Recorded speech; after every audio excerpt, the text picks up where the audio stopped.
If you're looking at this on a big screen, pause it and really look at the middle in the center of this photograph. It's really remarkable. I'm going to keep showing it for a little while here, guys.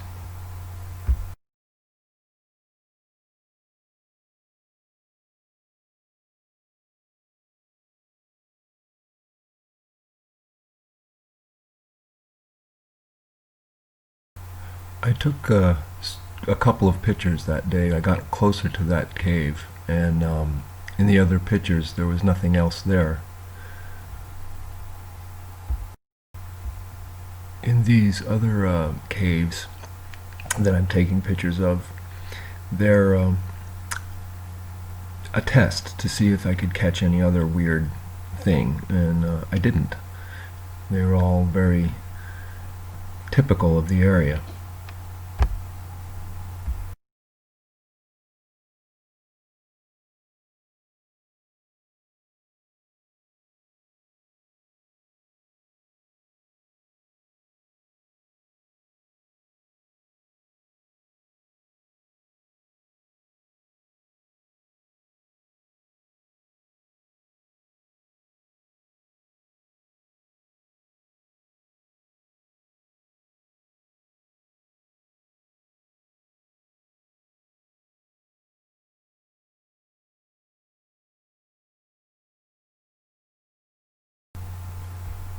There's a lot we don't know.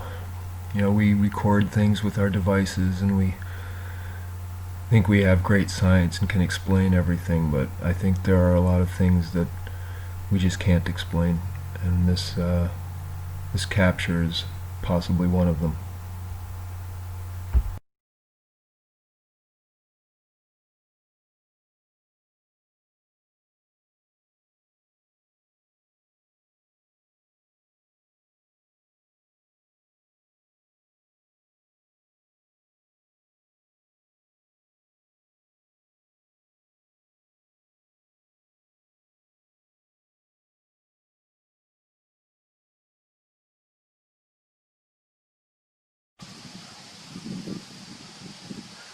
Okie dokie, as promised. Echo Lake. My friend Steve and I did the Indian Head Trail. We met up with the Overlook Trail and got onto the Echo Lake Trail, and here we are. This is the elusive, not so elusive, Echo Lake. There's a lot of campers and hikers out here. So this is a popular day here. What we got? It looks like we got a little beaver. There's a beaver. Nope, it's not a beaver. It's a log. Ha! A lot of beaver action here, though. I think I saw a beaver house. There you go. That's a little beaver house.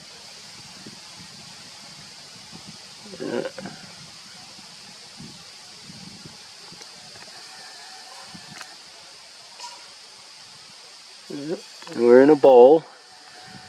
That's the overlook side. And that's the outflow side. And there you go.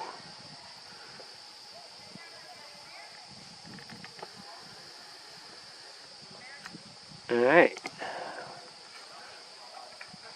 I'm going to do a little setup here and have a conversation with y'all.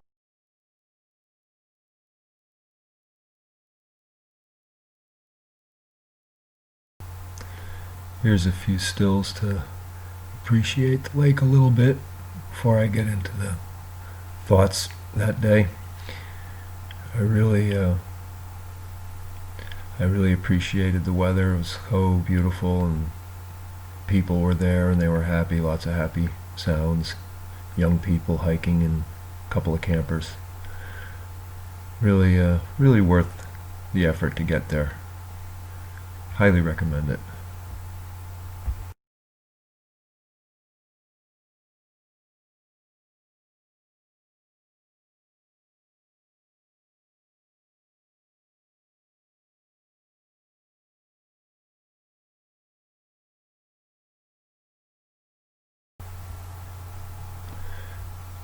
So here we are, setting up the shot. I am completely unaware that the microphone's not operating again. So here we go. And there I am. And I had some pretty intense thoughts that day.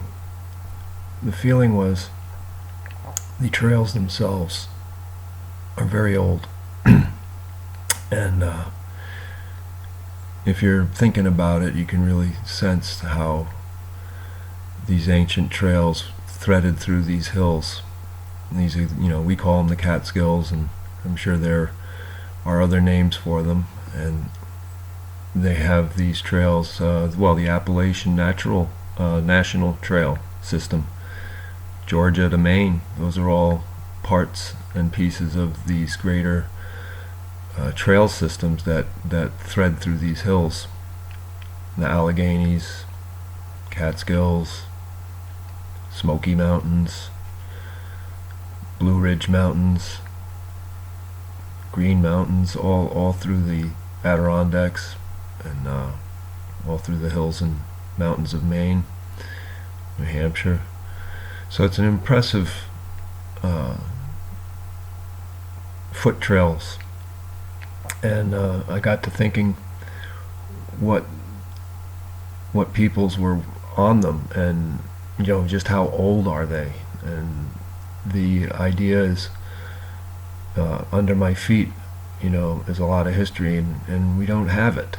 I just have a real brief accounting from a few people that Echo Lake was the last stronghold of the local nations of people, indigenous tribes, and Indians, whatever the politically correct term is these days.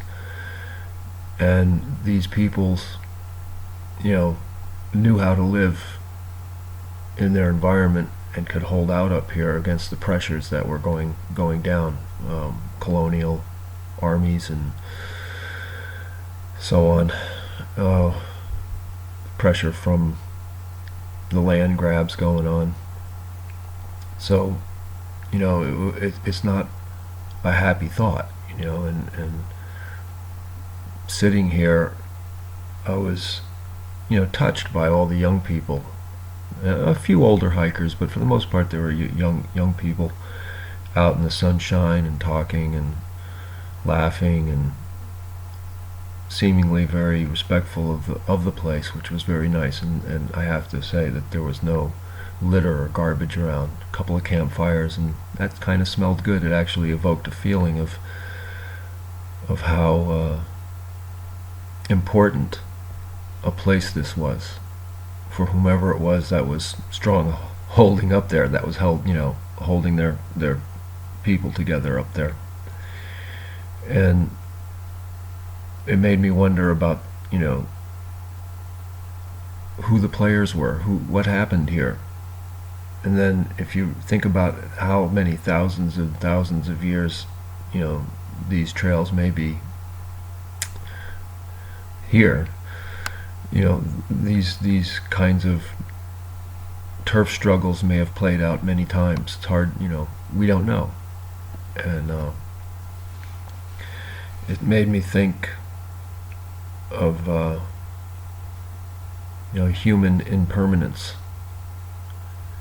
And as I thought about all these young people enjoying a park, it wasn't that long ago that it was not a park, it was somebody's home. And there could have been 20, 30 families up here, and under a great deal of stress, having to deal with lead shot and guns to their bow and arrows and such. Pretty unfair. But there's that history. And I took the time to quietly put down some tobacco on the ground in remembrance of the fallen warriors and such. It's just a little token gift of gratitude that the awareness of nature and the vitality of this lake, and it's full of life.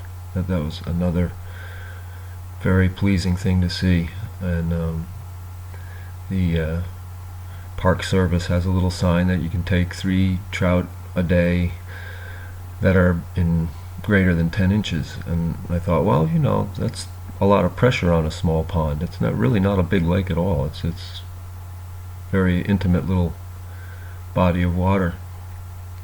The other point of interest about that body of water is that it is a natural lake in the Catskills, and that's really hard to find. Most of them, almost all of them, are dammed up streams and rivers, because the Catskills are really an erosion of a huge delta plain, an escarpment was once 5,000-6,000 feet high, and now it's been worn down by the ages and many countless rainstorms to form the hills and cloves and river systems that are abundant here.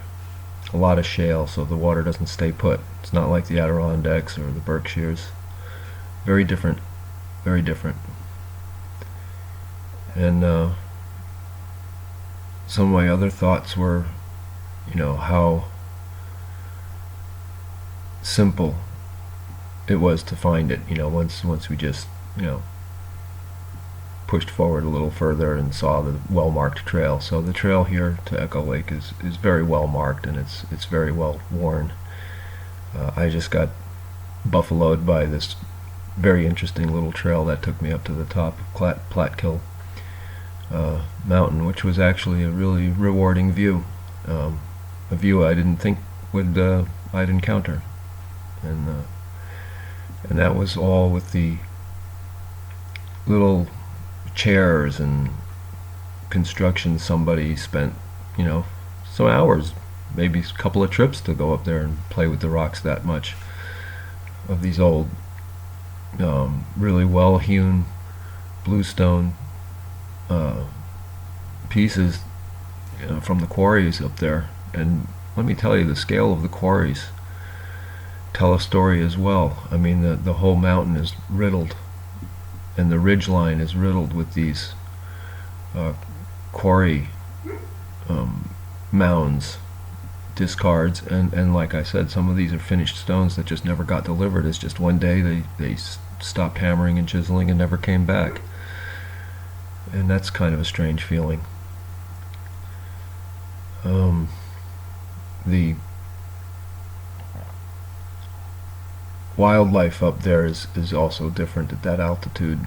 I took some stills of and some short little clips that you'll be seeing shortly at the towards the end of this video.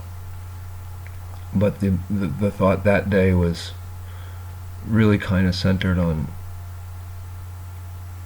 the dynamic of what has happened up here, and I was very touched that these young people were just laughing and having a good time, and yet the vibration of the place has a sorrow, even though it's been preserved as a pristine area. I got to thinking, that capture that I had what was that thing, in that photograph? It was definitely not the shimmering of a spider web or something. It was shaped like nothing I'd really seen before. And I was wondering, had I seen something, had I captured something on camera that perhaps I wasn't, or maybe it didn't want to be known. But that's one element of this trip that's kind of mysterious, that had I not make some curious wrong turns, I would not have found some of these things. So we'll take a little look at Echo Lake again, and soak in soak in and drink in what we're seeing here. Natural little lake, all by itself, in a bowl on top of a ridge of mountains in the Catskills. The Stronghold, its original name we don't know. I wonder if we're reliving an echo of the past and what's happening these days. The recurring thought. But it's just really nice to see all this wildness. Peaceful, very peaceful place.